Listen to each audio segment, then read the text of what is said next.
ہاں غلام تھے بیچارے یا نوجوان تھے. نوجوانوں پر بزرگوں کو خود ہی حق حاصل ہوتا ہے جو جائے کرے, اور غلام کو ملکیت ہوتا ہے, زندہ ذبح کر دے تبھی کوئی پوچھنے والا نہیں. تو جو بیت رہی تھی بلال پر, ابو فقی پر, زنیرہ پر, جو ان پر بیت رہی تھی, جو خباب پر بیت رہی تھی, جس طرح ہلاک کیا گیا ہے حضرت سمیہ کو, حضرت یاسر کو, یہ ساری تکلیفیں انہیں بھی تھی. لیکن کیا اس کا یہ بالواسطہ ایذا محمد کے لیے نہیں تھا صلی اللہ علیہ وسلم. آپ کے ساتھی آپ کی جان ساتھ, لیکن آپ ان سے بھی کیا کہیں, فصبروا فصبروا فصبروا. جب ابو جہل بدترین ٹارچر کر رہا تھا حضرت سمیہ اور حضرت یاسر کو رضی اللہ تعالیٰ عنہ, آپ کے علم میں ہے کیسے کیسے ٹارچر کیے. جوان بیٹے کو باندھ دیا ایک ستون کے ساتھ, اس کی نگاہوں کے سامنے برہنہ کیا ہے ماں کو.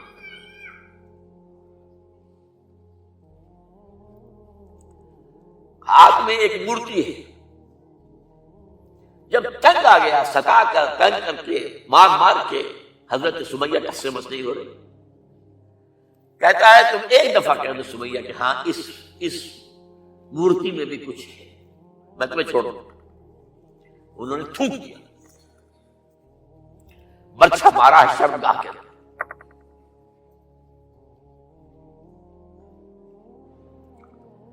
کتنی تکلیف پہنچی ہوئی, لیکن آپ گزر رہے اصبروا یا آل یاسر فإن موعدکم الجنہ. اے یاسر کے گھر والوں صبر کرو, تمہارے استقبال کی تیاریاں ہو رہی ہیں.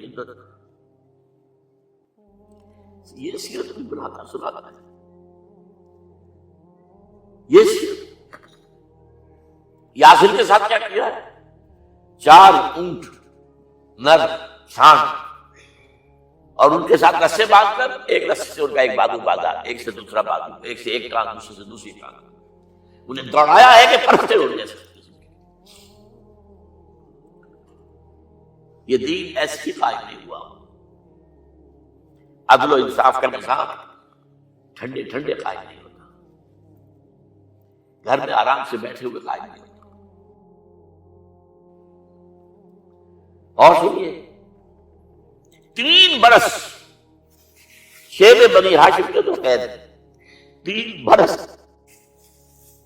اور یہاں قید پر قیاس نہ کریں. یہاں تو جیل میں کھانے کو ملتا ہے, راشن ملتا ہے, جیسا بھی ملتا تو ہے. اور لیڈروں کے لیے تو کلاس 1 لاکھ بھی کلاس ہے. آپ ان کا تو لیڈر تو لوگ جب آتے ہیں جیل کاٹنے معلوم ہوتا ہے کہ شاید کسی صحت افزا مقام سے تشریف لانا. وہاں کیا تھا, ٹوٹل بائیکاٹ. ایک گھاٹی, ادھر پہاڑ ادھر پہاڑ, دونوں طرف جو ہے پہرے, کوئی کھانے پینے کی چیز اندر نہیں جائے گی. اور پورا خاندان بنی ہاشم, وہ بھی کہ جو ایمان نہیں لائے, وہ قبائلی زندگی تھی نا. بنو ہاشم کیونکہ حضور کو پشت پناہی چھوڑنے کو تیار نہیں ہوئے, ابو طالب نے آخری وقت تک بھی ساتھ نہیں چھوڑا. ہاں آخری وقت کے قریب ایک بات ہو گئی تھی. ایک مرتبہ تو ہوا کہ وفد آیا ہے قریش کا کہ اپنے بھتیجے کو روک لو, وہ ہمارے معبودوں کی توہین کرتا ہے. ابو طالب نے بلایا اور آپ سے کہا کہ یہ کچھ اپنے رویے کو بدلے. آپ نے فرمایا کہ جان اب تو چاہیے میرے ایک ہاتھ پر سورج اور دوسرے پر چاند رکھ دے, میں اپنے اس مشن کو چھوڑ نہیں سکتا. یہ ہے استقامت. اور ابو طالب کے عین انتقال کے وقت جو معاملہ ہوا, جب وفد آیا ہے کہ ٹھیک ہے اب ہمارا جو ہے صبر کا پیمانہ لبریز ہو گیا ہے, اب ٹھیک ہے آ جاؤ میدان میں, تم ساتھ چھوڑنے کو تیار نہیں. ابو طالب نے بلایا, بھتیجے مجھ پر اتنا بوجھ نہ ڈالو جو میں برداشت نہ کر سکوں.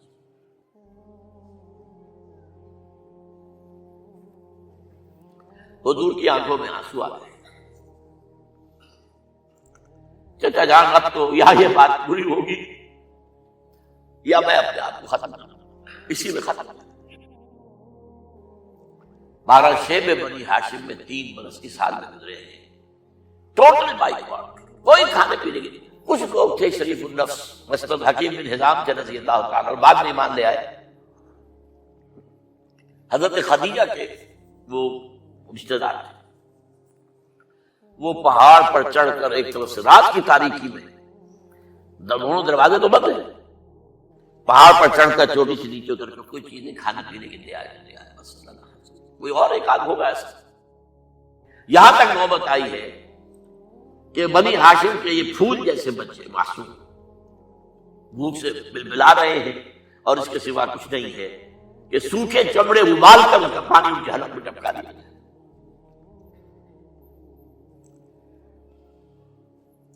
اور جو ہوا وادی طائف میں جب مکے والوں نے فیصلہ کر لیا کہ قتل کر ابو طالب بھی فوت ہو چکے ہیں, اب کوئی اندیشہ نہیں, کوئی خانہ جنگی شروع نہیں ہوگی, کوئی انٹرا ٹرائبل وار نہیں ہوگی,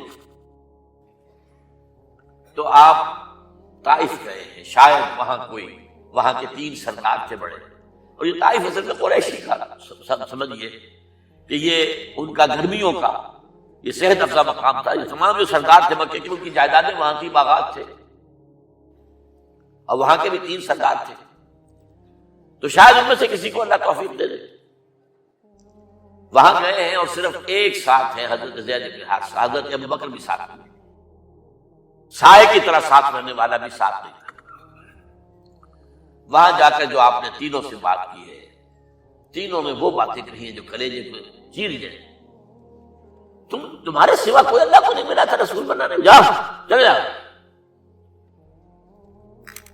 ایک کہتا ہے فوراً چلے جاؤ یہاں سے, اس لیے کہ ہو سکتا ہے کہ تم سچے ہو تو کہیں میں تمہاری توہین نہ کروں, اور یہ بھی ہو سکتا ہے تم جھوٹے ہو تو جھوٹے کو میں نہیں لگانا چاہتا. 3 دن کی یہ سستی, اور اس میں کیا ہو رہا ہے, اسٹریٹ ارچنز جو کہلاتے ہیں ہمارے جھونکنے گلیوں کے, انہیں اشارہ کر دیا کہ ان کی خبر کرو. اب وہ پتھراؤ کر رہا, جیسے ہمارے ہاں کوئی آ جاتا ہے, کوئی نیم پاگل یا کوئی اور کسی طرح کا مست قسم کا آدمی, اور اس کے اوپر چھوکرے چاروں طرف ہوں اور ستا رہے ہوں. یہ نقشہ تھا, اور طائف کی گلیاں تھی, اور محبوب رب العالمین تھے. ادھر سے پتھر آ رہے ہیں تو زید بن حارثہ رکاوٹ بن گئے, لیکن پیچھے سے آ رہے ہیں, وہ کیسے روکیں گے؟ پیچھے جاتے تو ادھر سے آ رہے ہیں. جسم لہو لہان ہے, خون رس رس کر زخموں سے جوتیوں میں آ کے جم گیا ہے.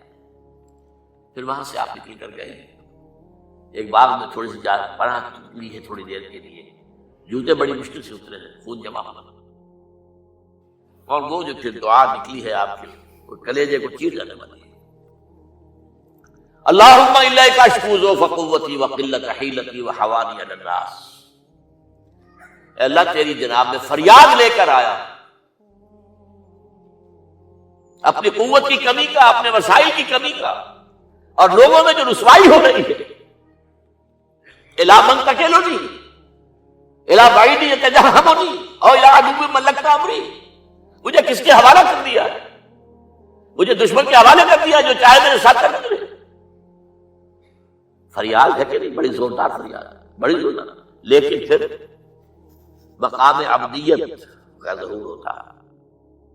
ان لم یکن علی غضبک فلا ابالی. اے اللہ اگر تو ناراض نہیں, مجھے اندیشہ یہ ہو گیا کہ کہیں تو ناراض تو نہیں ہو گیا, کہیں تو نے میرا ساتھ تو نہیں چھوڑ دیا.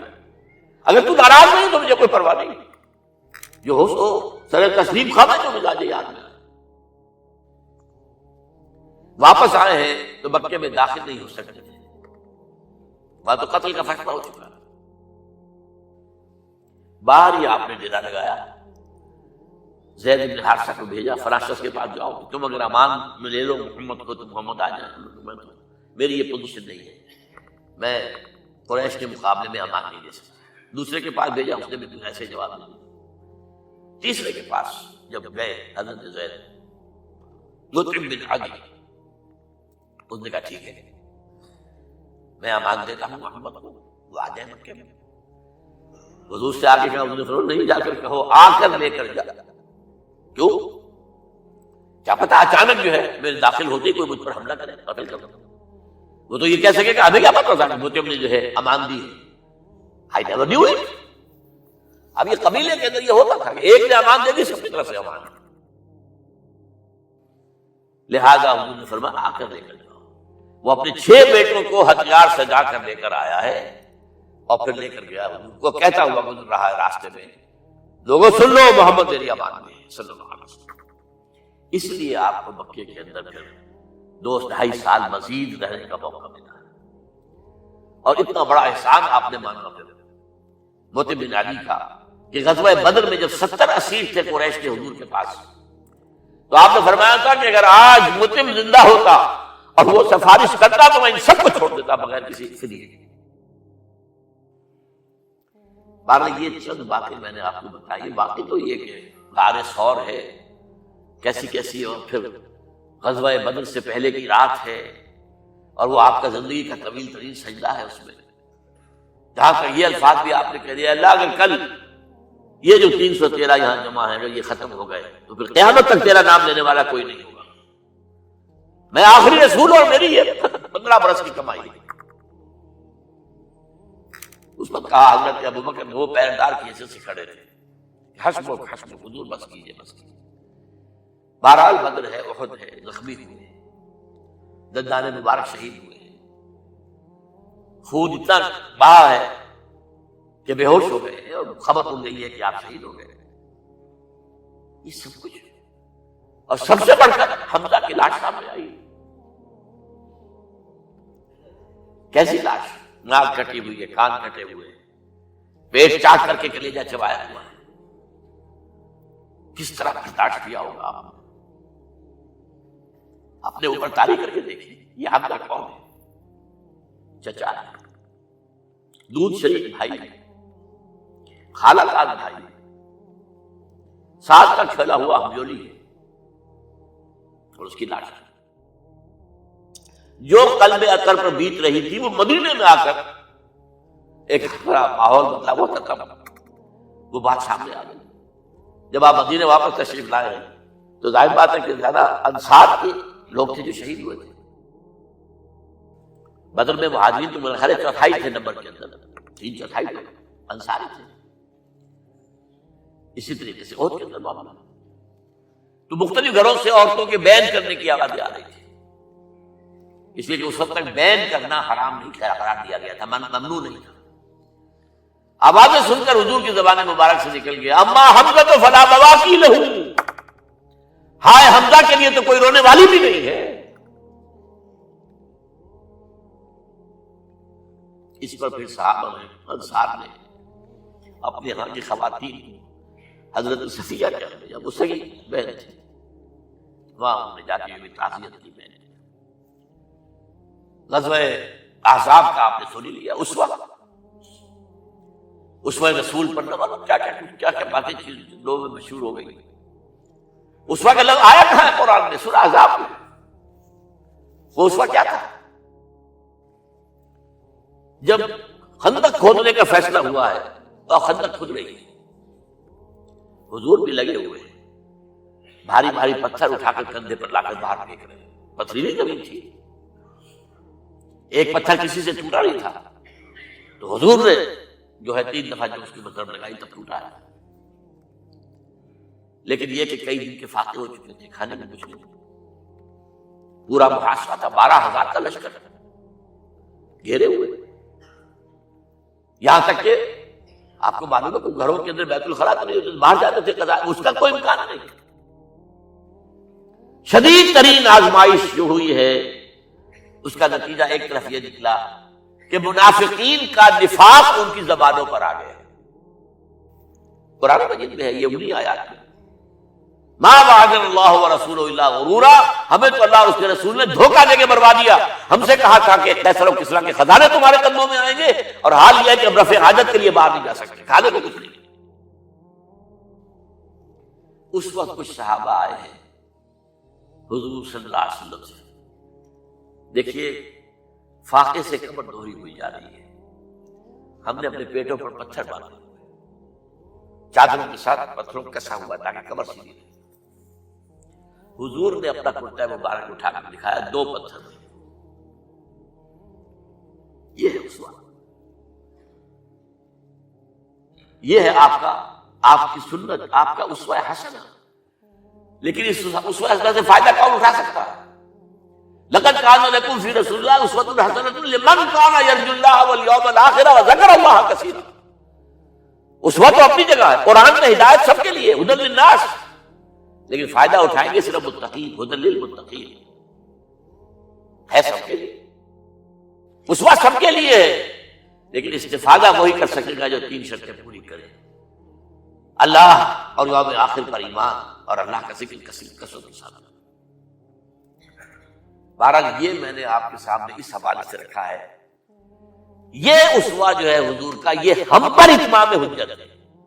دیکھیے نوٹ کیجیے، پوری نوع انسانی پر اتمام حجت، اسلام کا نظام عدل اجتماعی جو قائم کر کے دکھا دیا، حجت قائم. اسے انگریزی میں کہتے ہیں اٹس ڈویبل، کیا جا سکتا ہے، یہ کام ہو سکتا ہے. اس لیے کہ زمین پر قدم بہ قدم چل کر یہ انقلاب آیا، محنت سے آیا، مشقت سے آیا، ایثار سے آیا، قربانیوں سے آیا، تکلیفیں جھیل کر آیا، صبر و مصابرت سے آیا، استقامت و مقاومت سے آیا. یہاں پر معجزوں کی کار فرمائی نہ ہونے کے برابر ہے. یہاں دھوپ سے بچانے کے لیے کوئی اللہ نے صاحبات نہیں دیا، صلی اللہ علیہ الغمام، اور بھوک سے بچانے کے لیے بند و سلوا نازل نہیں ہوئے. غزوہ تبوک میں ایسا بھی ہوا ہے کہ 3 مجاہدین کا 24 گھنٹے کا راشن ایک کھجور، ایک نے منہ میں رکھی، کچھ چوس لی، کچھ گلوکوز چلا گیا اس میں سے، دوسرے کو دے دی، اس نے چوس لی بھی تیسرے کو. من و سلوا نازل نہیں ہوئی. محنت، مشقت، ایثار، قربانی، صبر، مصابرت، استقامت، مقاومت،